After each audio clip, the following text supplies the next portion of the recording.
आता कुकरमध्ये टाकलेलं आहे मी तेल. त्यामध्ये टाकणार आहे मी मीठ, टाकणार आहे थोडीशी हळद, मका घेतलेली आहे 100 ग्रॅम. आता टाकायची आपल्याला याच्यामध्ये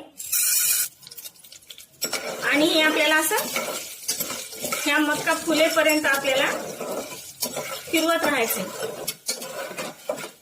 याच्यामध्ये एकच मका अशी फुलली की आपल्याला कुकरचं झाकण लावून घ्यायचे.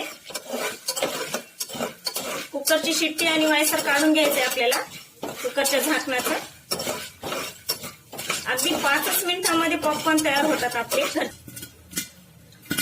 पॉपकॉर्न बनताना कुकरमध्ये त्याचा आवाज येतो, तो तुम्ही ऐकू शकता.